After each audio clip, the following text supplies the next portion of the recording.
I have no idea why I had such a hard time finding the random type generator last time. I think it's because I had it in there as random type generator instead of random text generator, which again sound remarkably similar. But what I was actually looking for was the random text generator. Once I do that, you get paragraphs and paragraphs of random sort of gibberishy text, which you can copy as much of it as you need and use it in whatever way that you need to. And so I'm just going to replace the text that I had in my previous one with that, and now I have plenty, and it works great. So something like that is what we're looking for here. Now, from here, I'm going to add the remaining elements that I need to, and there's some additional formatting. They want a little bit to add paragraphs, separate things out, all those kinds of things, to work on any colors and that type of approach. So if you had some specific concerns and considerations to the body copy, you can absolutely make those changes and make sure that it looks the way that you intend for it to. I'm going to actually bump all my titles up just a little bit so I had a little bit more room for body copy. But in general, it's where it needs to be. I've got enough of it now that it kind of works. If you needed your body copy to have any additional settings or what have you, you can absolutely make a change. You could make it bold or add italics where it needs to go or change the alignment or what have you. You could adjust the spacing. All of those things are fair game. I'm not really going to mess with them here, but it's a pretty full set of text editing tools.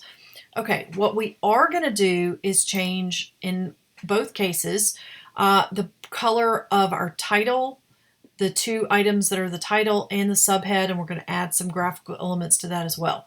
I'm going to select my largest type first, and they turn theirs red. I actually have very little of any red happening in here. I want color from my graphic, but you have that ability to choose anything from the presets, and you can also use your eyedropper approach.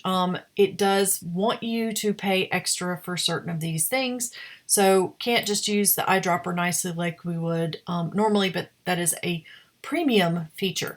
But I can pick from one of the existing colors, and that works well enough. So I'm going to pick a blue that was similar to what's happening with the watercolor in my map for my header. And then for my impact design, I'm going to do something similar. I'm going to consider the colors that I'm seeing over there. I've got, green, red, orange, blue, pink, lots of different things happening for the subway lines. And so I'm going to try to pick something that I feel like is showing up a good bit, which is, to me, the orange from the subway lines is showing up a lot. And the orange is a nice counterpoint to the blue, so that works. Okay. Once we get the header and the subheader, and again, it was just a little color swatch to the right-hand side of the type style, we're going to add an additional graphical element that's going to run behind our subheading, the world subway maps. It's going to be a stripe. So I'm going to come up here to my shapes. I'm going to do a rectangular shape that's going to run all the way across underneath that type. It's temporarily going to be in the wrong place, meaning it's going to be underneath it, and I need it to be on top of it, the text meaning on top of the stripe.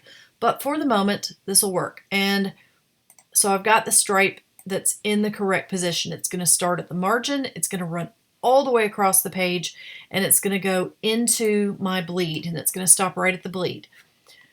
I do not need it to have a border. I do need it to have a color. I'm going to wait to turn the border off until it has a visible color so that I can see what the heck I'm doing. I'm going to make it, I don't know, maybe I'll go with the same blue of my title, and that way there's a relationship happening here. So I've got blue for the stripe.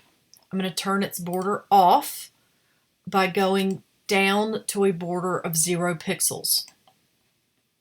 And now my remaining thing to do is to get this to go behind my text. And I actually, it's going to be under arrange. So I've got the stripe selected, I've gone to arrange, and I'm going to do send item backward. In some cases, if you just need it to go back one step, or send to back. In our case, it would do exactly the same thing in either scenario. So I've got the stripe. It is in more or less the right position. I want the text to be centered within it vertically, meaning I want the same amount of space above and below. And I need it to go from the margin all the way into the bleed. And now I'm going to select that subhead, and I think I'm going to make it white instead of black. It'll show up better against that blue if it's lighter.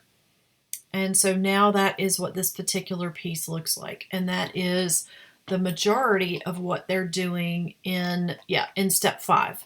So that takes us to step 6. And so I'm going to stop and restart the video and do the 6th step, which is our page numbers.